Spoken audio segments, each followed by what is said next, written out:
Rasisme adalah penyakit.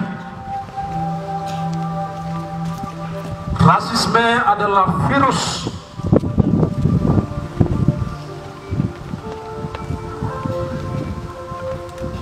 Rasisme pertama kali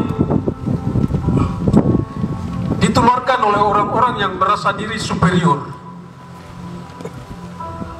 merasa bahwa ras lain lebih rendah daripada rasnya, merasa bahwa ras yang lain lebih primitif, terbelakang dari yang lainnya. Dan ingat rakyat Papua, kawan-kawan mahasiswa yang hadir hari ini, karena rasisme itu adalah virus, rasisme itu adalah sakit, bahkan pasiennya sangat susah untuk mendeteksi sakit yang disebut dengan rasisme. Rasisme didukung oleh ilmuwan, pertama kali di Eropa, di Amerika, dibenarkan oleh ilmuwan. Orang-orang ilmuwan menyatakan bahwa secara biologis orang kulit putih jauh lebih terhormat, jauh lebih cerdas daripada orang-orang kulit hitam, daripada ras-ras yang lain.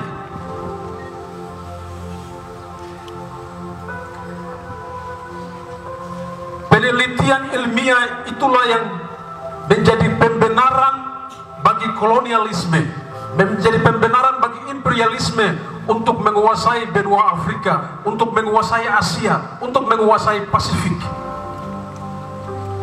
Karena secara genealogi, secara biologi, mereka merasa bahwa mereka adalah orang-orang yang lebih cerdas daripada ras yang lain.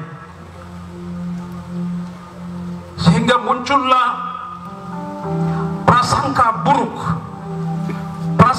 buruk terhadap bangsa lain, ras lain, bahwa bangsa dan ras yang lain adalah orang-orang yang terbelakang, primitif, orang-orang yang kelas bawah, orang-orang kelas 2, yang harus ditundukkan, yang harus dijajah, yang harus dikuasai, yang harus dibangun, yang harus dieksploitasi, yang harus menjadikan mereka sebagai budak.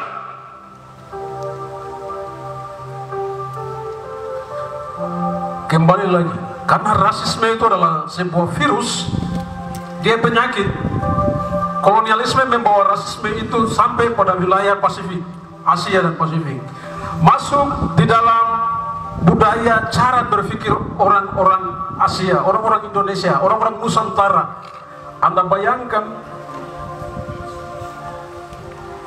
350 tahun lebih budaya rasis itu betul-betul tertanam di dalam beberapa generasi dan yang panjang di dalam generasi orang-orang Asia maupun Pasifik akibat dari kolonialisme. Dan karena dia virus, rasisme itu dari pelaku ditularkan kepada korban. Korban itu adalah orang-orang yang terjajah. Ketika Indonesia merdeka, Indonesia berhasil mengusir kolonialisme keluar, tetapi dia tidak berhasil mengeluarkan rasisme yang ditanamkan oleh budaya Eropa terhadap orang-orang Nusantara.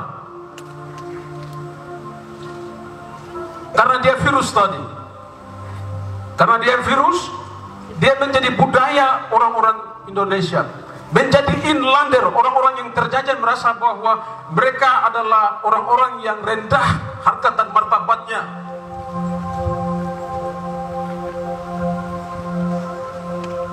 Saudara, saya harus bicara ini untuk menyampaikan bahwa penyakit rasisme itulah yang menyebabkan Soekarno pada Trikora menyampaikan bahwa ras lain, bangsa lain, termasuk bangsa Papua tidak berhak.